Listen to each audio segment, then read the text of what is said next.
so much for providing this interview for us. I would like to know, and for you to tell this audience, some of the things that you do in New Orleans. And I know, although you're located here, based here, your work is international. So can you Right. tell us what you do as a filmmaker? Well, I just try to tell stories of the communities that move me and that mean something to me and move my spirit. And I found a way to get there with my camera and my team and try to find a story and tell it through imagery and motion pictures, documentaries. Usually, I haven't done many fiction work, but I do documentary work, and I've been doing it for a long, long, long time. And that's my passion. That's what moves me. That's what I find my calling.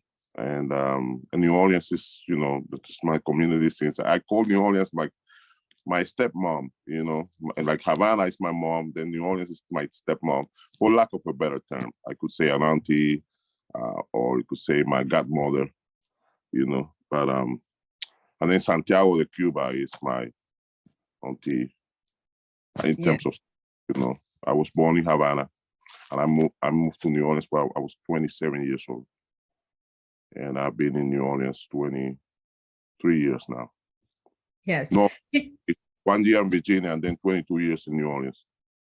And then, New Orleans is as visual as it gets, as far as cities is concerned.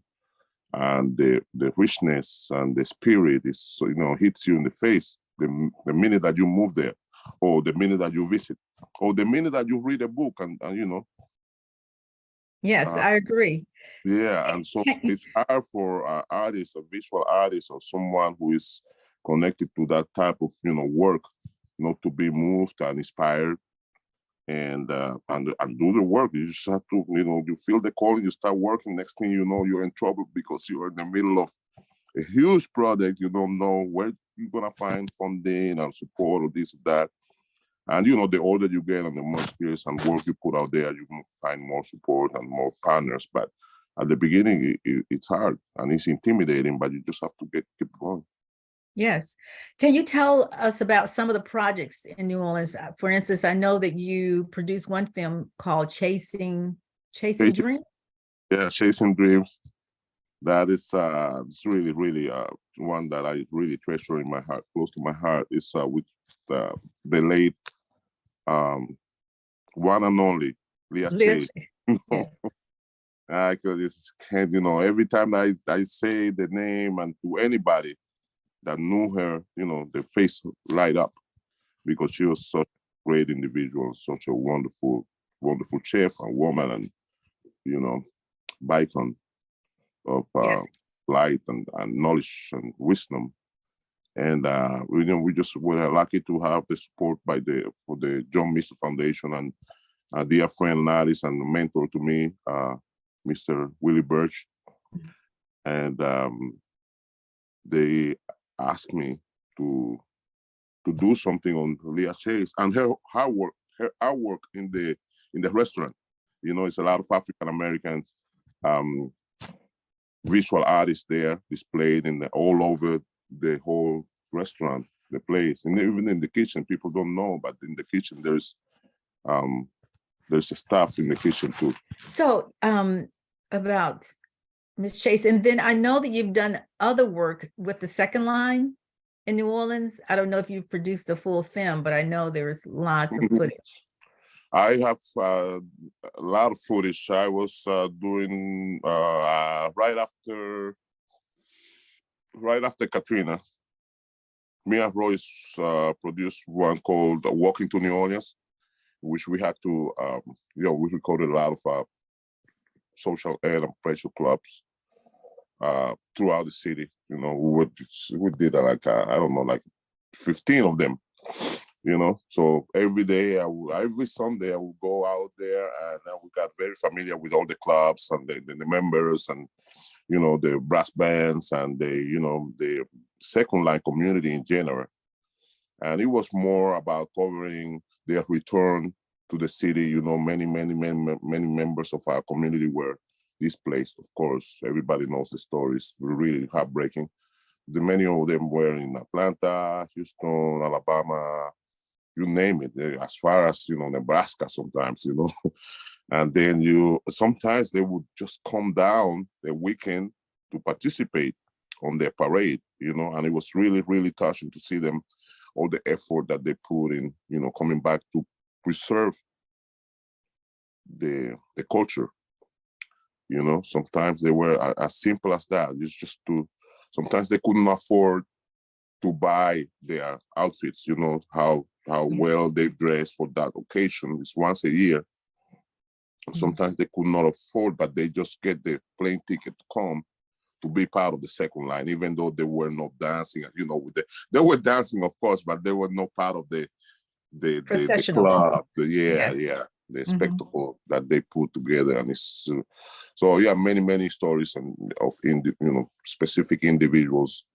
And then we did the Indians too, that we were following specifically Creole Wild West and the big chief Walter.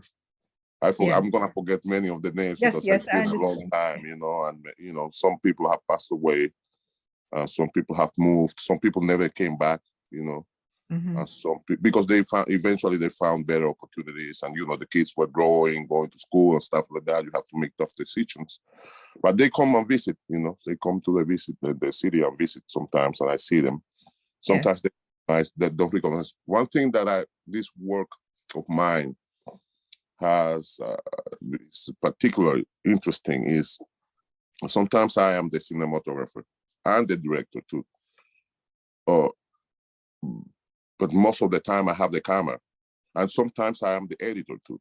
So I have to deal with a lot of imagery, right, all the time. Since the moment that I am conceiving in my head and the composition and getting the close up, this, that, the scene, and then I go to my studio and I download it to the hard drive, and then have to study the footage and discuss it with your editor. Sometimes I am the same editor and the same person that I have to think about all the time. You get to know this person. You think that you are familiar. You get familiar with the face and the body language and the expression, and you think that they are like family members. You spend, you know, sometimes you spend more time with them than with your family members. And then when I see them in the street, my first impulse is to say, "Hey, how you doing?" You know, like it's a family member, and they look at me like, who are you? I mean, you look familiar, but I don't know who you are really.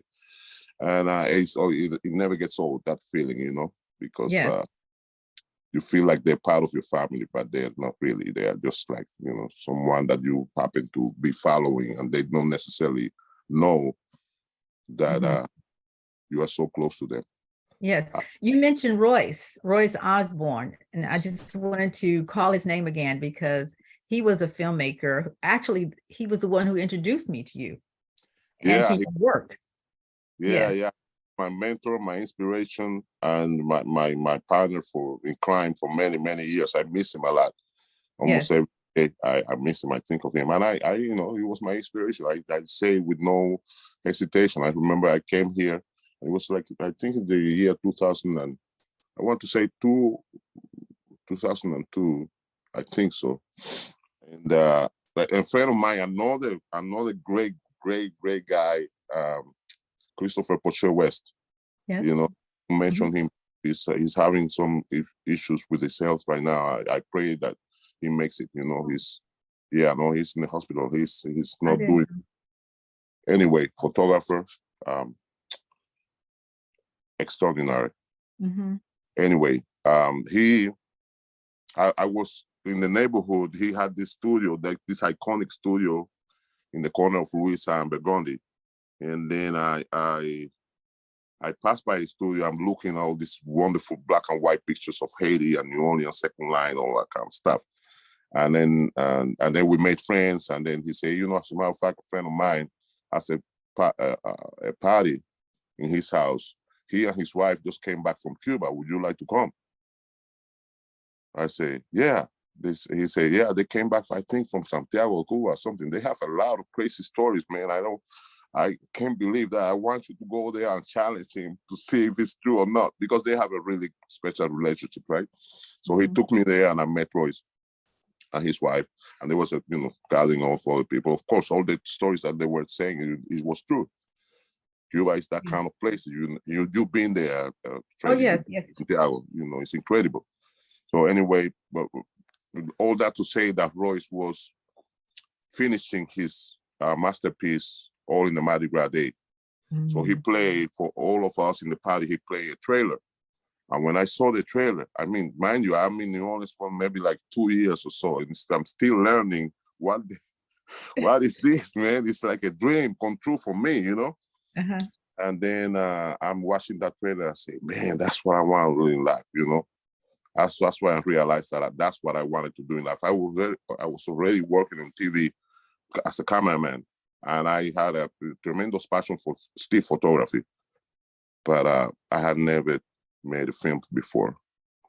And Yes, thank you. So speaking of Cuba, and you lived there, you were born there, and now living here in New Orleans and recording the culture. Can you talk about some of the connections that you see between? Oh, it's countless. Where do you want me to start? Well, anything that you would like to talk about. I know that you've done extensive research on the second lines, the processionals, and the comparisons between the processionals there in Cuba, the Congo. Yeah. Congas, yes. Well, somebody say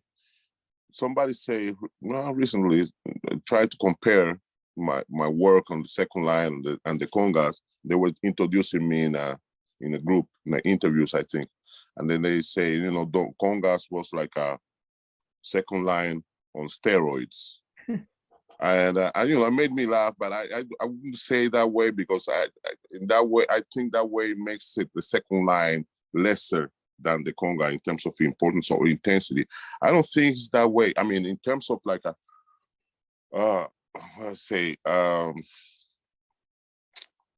the amount, the size of the crowd, the congas general are bigger than second lines. But there's a lot of stuff that's happening in second line that don't happen in the congas, Yes. And vice versa. I think has to do more with the conditions of the social economical conditions of the different places. So remember, it's communism, or you have to put in context too.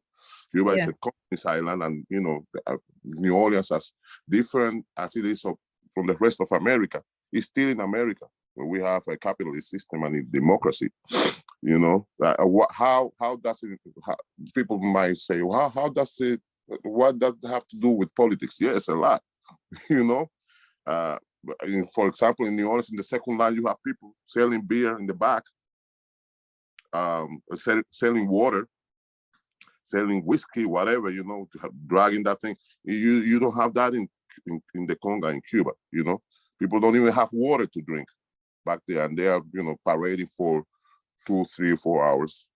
You say that, and it's what's the big deal? What the big deal is that in Santiago also, New Orleans is flat. Santiago is hilly. You got to go uphill in I don't know, 35 degrees temperature in July and August, and no water for 2 hours. That affects the way you dance and feel, and that creates that or creates another layer of resistance in your organism. Now New Orleans also, people smoke weed in the second line. In New Orleans, it's like I think that marijuana is correct me if I'm wrong, but I think marijuana use is, what do you call it? Medicinal or legal? Are you saying legal?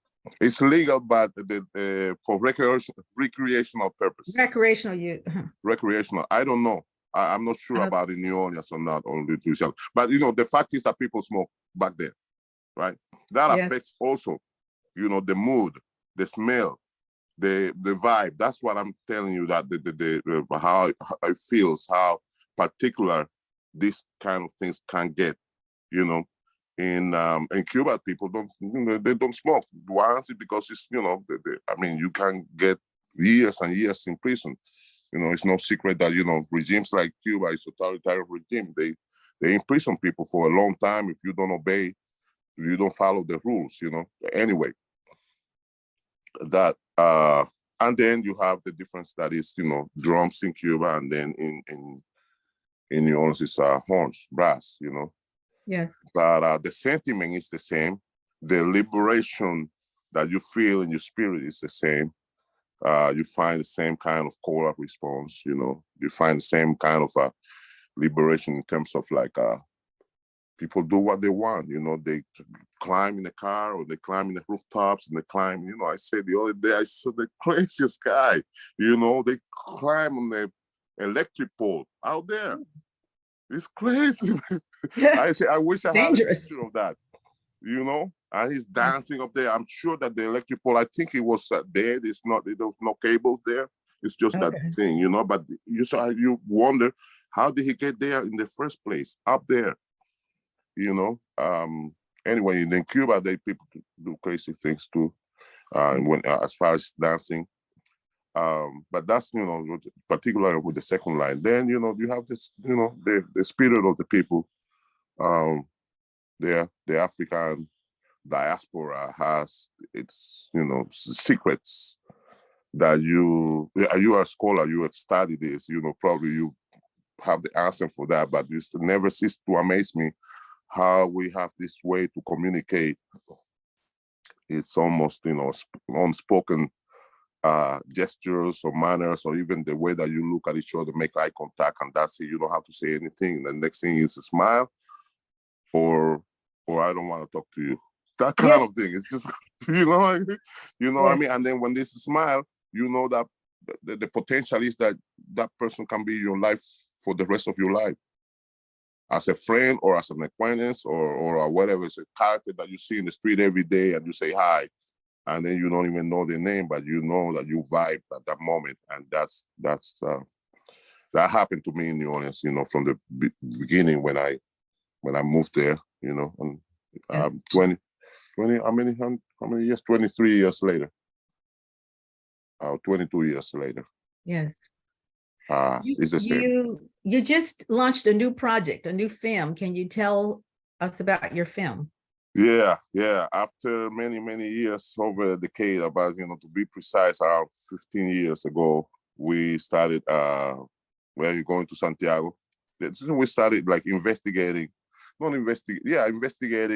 and trying to put together a film about the congas in Santiago de Cuba, to kind of, and I'm sure, in fact, I'm certain that many times in the early discussions, we were trying to see if we would be able to establish a comparison between congas processions in Santiago and second line processions in New Orleans. That was going to be part of the film too. And then as we advance, remember now, the congas in Cuba are cyclical. There is not like New Orleans that the second lines are at least most of the year, right? Yes. Correct me if I'm wrong, Freddie. But most of the year is like from late August until May or something like that. Right. So yeah, every weekend there's one. Right. Thereabout, yes. Yeah. Mm-hmm. And then also another thing about New Orleans is like you can have a second line like from the social air and pleasure club, but it can be a second line about anything. You can get the pyramid, you get a band out, a wedding, a funeral, anything. So it's like that. Cuba, the congas are state institutions. They are institutionalized. So there are clubs that belong to the Department of Culture. So they are part of that structure, and they cannot get out of the structure. So the congas are only they start in June, late June, and then they end in middle of July. 1 week before the carnival starts. And then the carnival starts around, the third week of July for a week, and that's it. No more congas. Unless there is a special occasion and the government wants to do something with them to receive a mandatory a dignitary from another country, or to do a special activity for whatever, they bring a conga out, usually conga los hoyos, which is the most important one. And then there's one in December. As a matter of fact, Freddie, I advise you to keep your eye out, because it's the 24th of December this year. They're gonna come out. The last Saturday before the end of the year, every year, Conga Los Hoyos comes out and goes around the whole city, and it's thousands and thousands of people. I'm sure you're gonna be in social media. Check my social media out. Check my, I'm gonna be posting stuff on Instagram, Sabourin William, or the Instagram of the movie, which is Lázaro and the Shark. Going back to the movie, I realized that the movie had to be character driven. Had to be what? Character driven. Character. The narrative, right? So I have to find the characters, and then finding the characters, then, I got to get, interviews with like 10, 11 people. I said, this is too crazy. Everybody was very charismatic, but like I was saying, that it was cyclical. I have to wait for every year in July, in June, to go there.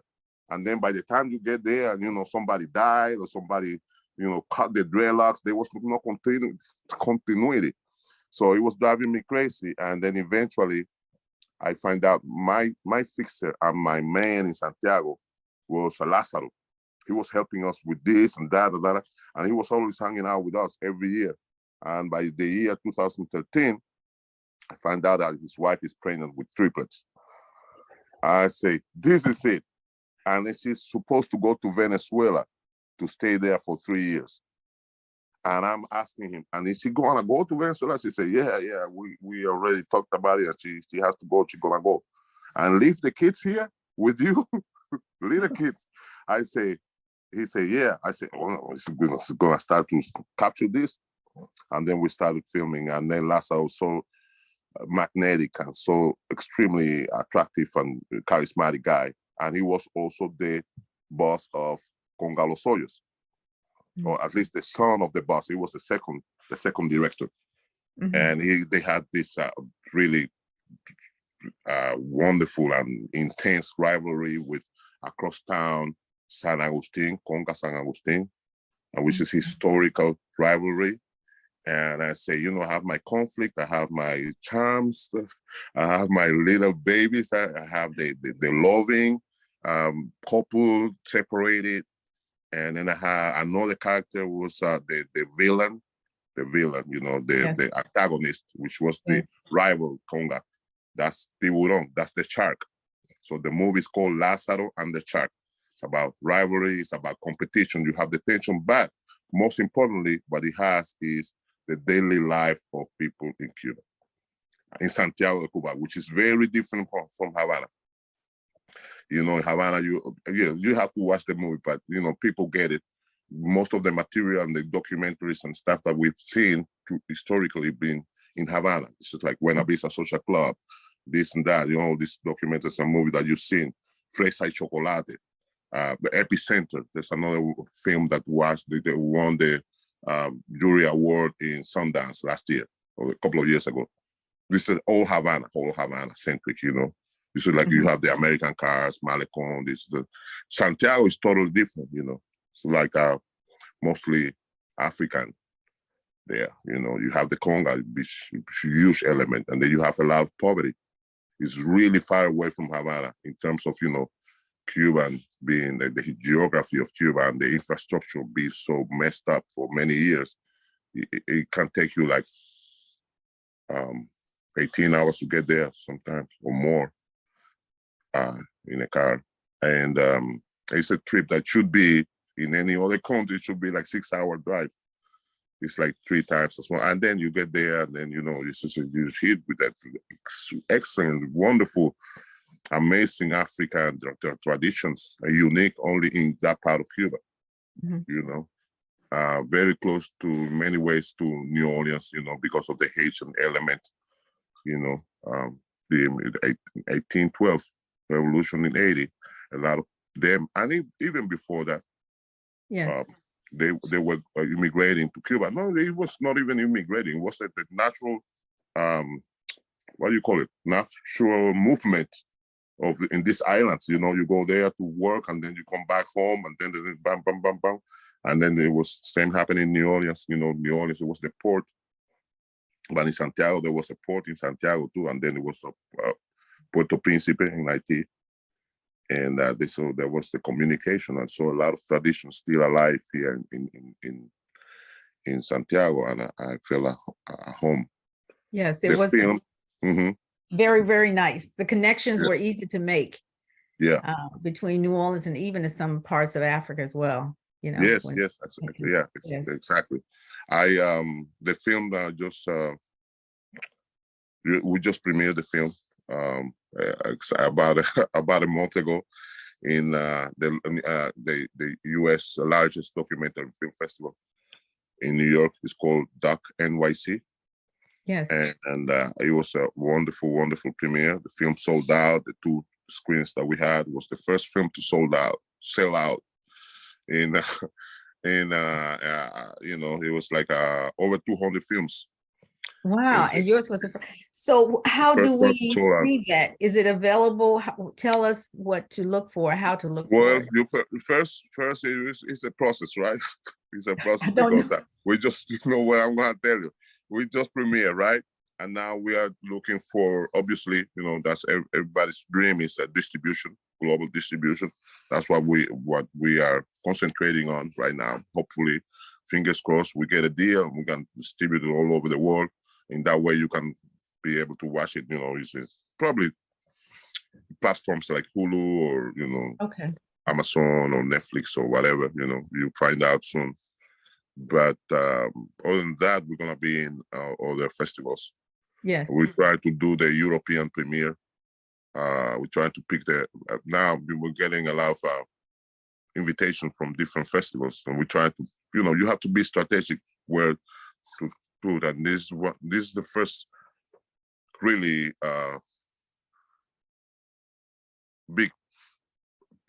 big film in for lack of a better word, you know. I don't want to sound presumptuous or anything like that, but it's a big deal for me, you know. That's And great. it's my country, and we live in very, very special times in Cuba right now.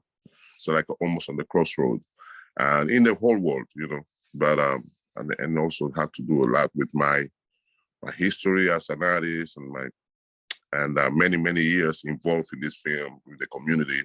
So it's a lot of stakes, right? So we want the film to be seen because of its message too.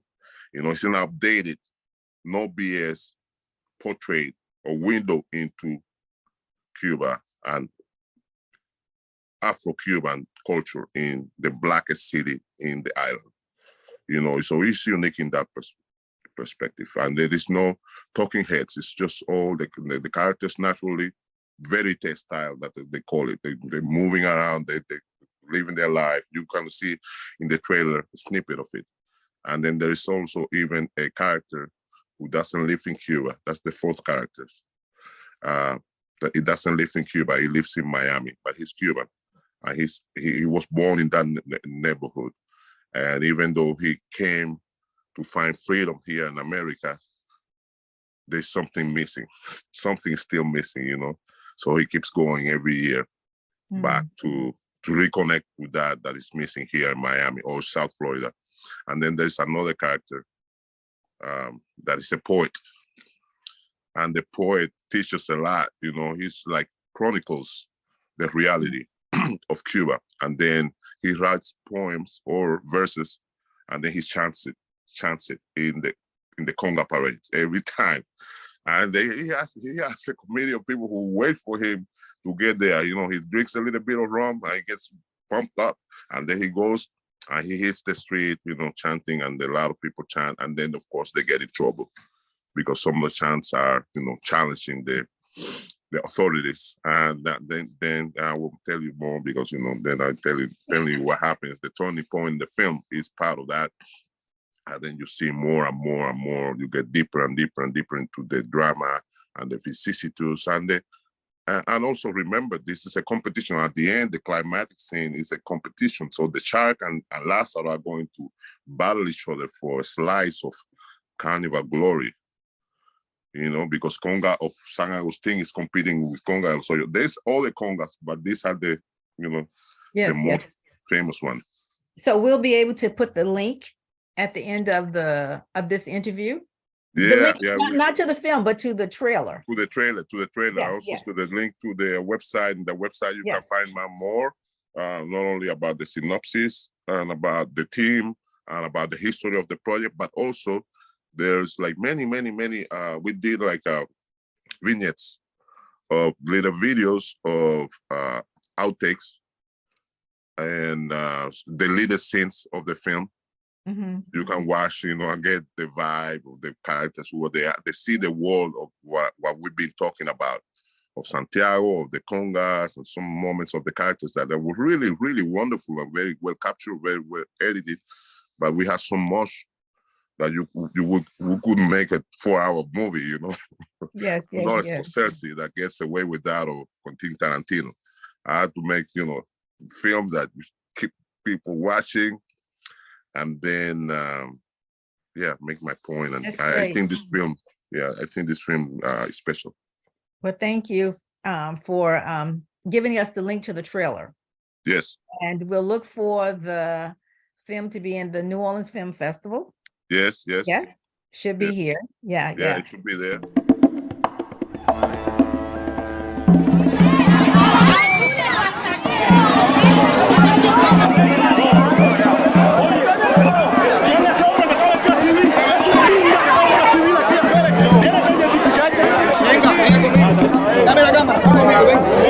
Yo soy Lázaro y te voy a contar mi historia. La historia de mi gente y mi ciudad. Yo también estoy como loco para que tú regreses, que eso me tiene a mí súper estresado y súper... Como loca, estoy loca, pero loca por irme ya. De Cuba, siempre de la manada hay uno que tiene que sacrificarse. Si en realidad llego al país de la democracia, sí la voy a extrañar, pero ¿qué pasa? Es peor que extrañarla en una prisión aquí. ¿Crees que se me da miedo? Ahora póngase pa' Cuba, que está llena de problemas. No canto por cantar, canto por no llorar. La verdad. Porque yo quiero ver a mi familia, estar en mi país, pisar mi tierra. Lázaro, ¿Cómo está usted? óyeme, aquí tengo una sorpresa tuya aquí. Pues Lázaro, ese año que no me ganan, ese año que no veo nada claro. Que quiero ganar este año. Seguro no dado ganas de entender lo que está pasando. Que somos enemigos en este mundo. En este mundo somos enemigos. Todo lo que hago es favorable a la revolución. Y con un pueblo como este se puede llegar al año 570 de la revolución. Vamos a competir con los suyos y para quitarme ese premio no va a ser fácil. A mí hay que quitarme el premio. Quitado. La rivalidad en las congas, yo sé que crea mucha expectativa en el público. El jurado